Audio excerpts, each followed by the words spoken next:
Hi viewers, আজকে আমরা কথা বলবো আপনি কিভাবে জাপান থেকে আমেরিকাতে স্টুডেন্ট ভিসার জন্য অ্যাপ্লাই করবেন। ওকে, যদি আমি আমার কথা বলি, আমার এক্সপিরিয়েন্সের কথা বলি, আমি যখন ডিসাইড করলাম যে ইউএসএ তে গিয়ে একটা মাস্টার্স কোর্স করব, তখন আমি আমার ব্যাকগ্রাউন্ড রিলেটেড এবং আমার ইন্টারেস্ট কোন সাবজেক্টে, যেমন আমি আমার কথা বলি, আমি সাইবার সিকিউরিটি ইন্টারেস্ট ছিল এবং সাইবার সিকিউরিটি কোন কোন ভার্সিটি প্রোভাইড করে আমি ইন্টারনেট সার্চ করতে লাগলাম। সার্চ করতে করতে এবং আমার যে ওই স্পেসিফিক যে একটা ভার্সিটি, ওই ভার্সিটিতে সাইবার সিকিউরিটি অ্যাডমিশন নেওয়ার জন্য কিছু রিকোয়ারমেন্ট থাকে, মিনিমাম রিকোয়ারমেন্ট। ওই মিনিমাম রিকোয়ারমেন্ট আমার ফুলফিল হচ্ছে কিনা, যেগুলো ফুলফিল হচ্ছে না ওইটা আমার বাদ, ওই ভার্সিটি আমার জন্য বাদ। তো যেগুলো আমার ফুলফিল হচ্ছে ওইগুলোকে আমি সর্ট আউট করলাম। এবং তারপর হচ্ছে যে না, আরেকটা কথা হচ্ছে যে আমি কোন দিকে যেতে চাই, আমি নিউ ইয়র্কে থাকতে চাই নাকি লস অ্যাঞ্জেলেস থাকতে চাই নাকি টেক্সাসে থাকতে চাই, যেতে চাই কোন জায়গায়, ওইটা একটা ডিপেন্ড করে সবার ক্ষেত্রে। আমি ওই বেসড ভার্সিটি ধরে ধরে আমি ওইভাবে সার্চিং করে সিলেক্ট করছিলাম। করার পরে আমি একটা ভার্সিটি সিলেক্ট করছি যেখানে আমার I-20 নিশ্চিত হবে এবং I-20 হলে আমার ভিসা নিশ্চিত হবে। আমি প্রায় 1 বছর যাবত আমি সার্চিং করে করে বার করছি একটা ভার্সিটি। তারপর আমি অ্যাপ্লাই করলাম। অ্যাপ্লাই করার পর তারা আমাকে কিছু ডকুমেন্টস চাইলো, আমি ডকুমেন্টস সাবমিট করলাম। আবার আমার রেজাল্ট অ্যাপ্লিকেশন হইলো, আমাকে অ্যালাউ করলো। তারপরে বললো যে I-20 জন্য আমার দেওয়ার জন্য ব্যাংক সলভেন্সি বা প্রুভমেন্ট, আমার যে ই হবে, যে কি বলে সেটাকে, স্পন্সর হবে, সে এফিসিয়েন্ট কিনা সেটা চেক করার জন্য। তবে আমি দিলাম। তারপরে আমার I-20 ইস্যু হলো। I-20 ইস্যু হওয়ার পর আমি সেভিস ফি পে করলাম $380 এবং সেভিস ফি পে করে DS-160 ফর্ম, যেটা আগে থেকে আমি ফিল আপ করতেছিলাম, তো ওইটা ফিল আপ করে ওইটা সাবমিট করে ওইটা এম্বাসি ফি আমি পে করলাম $180। তারপরে আমি শিডিউল নিলাম।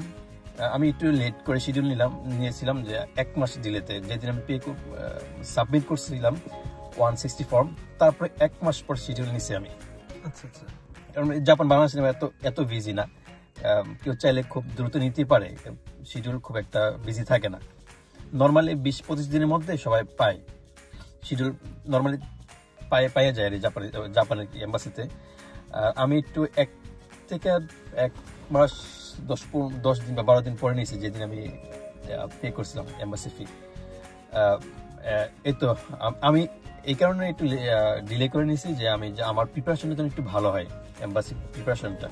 তো আমি ওইভাবে প্রিপারেশন নিয়েছিলাম। আমিও তো দেখছিলাম যে আপনি কি পরিমাণ হার্ড ওয়ার্ক করছেন এই প্রিপারেশনের জন্য। আমি ইভেন তো হচ্ছে আমরা ঘুরতে যাওয়ার জন্য অনেকবার করছি, কিন্তু ওনার কথা হচ্ছে যে না, আমি আগে জিনিসটা আমি সাকসেস করি, দেন হচ্ছে আমি খুবই হার্ড ওয়ার্ক করছি, এটা আমার দেখা ছিল, তাই না? না, এম্বাসি ইন্টারভিউ এমন একটা জিনিস, আপনি খুব ভালো ইংলিশ পারেন তাও হবে না।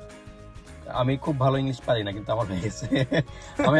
আমি নিজেকে গর্ব ওইভাবে বলতেছি না, মানে কিছু ট্রিক্স আছে।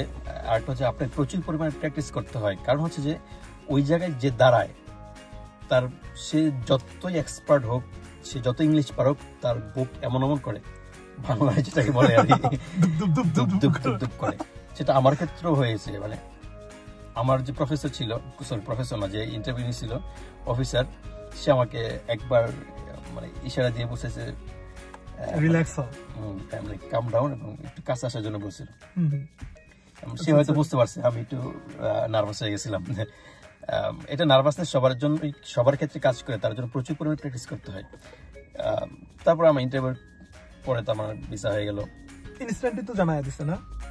ইনস্ট্যান্ট জানা দিই প্রতি দেশে আমি অ্যাপ্লাইং ভিসা, কংগ্রাচুলেশন। আচ্ছা আচ্ছা আচ্ছা, ওরা কি হচ্ছে আপনার জাপানের হচ্ছে আপনি এখন হচ্ছে কোন ভিসাতে আছেন বা হচ্ছে বা কোন স্ট্যাটাস আছেন, ওইগুলা সবগুলা, বা হচ্ছে ওই জাইরো কার্ড বলতে হচ্ছে জাপানের যে আপনার রেসিডেন্ট কার্ড, ওটা দেখতে চাইছে বা হচ্ছে দেখছে কিনা?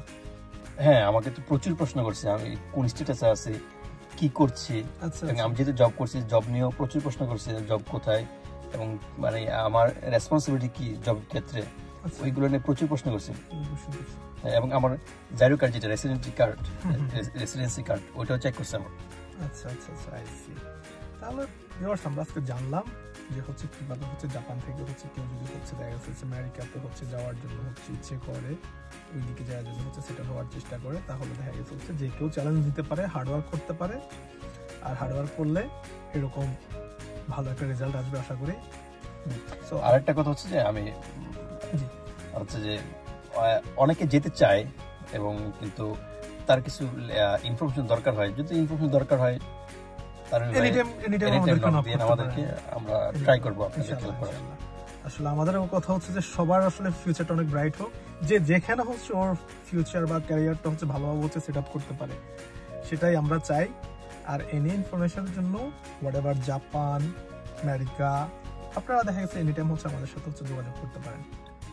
Thank you, bye bye by.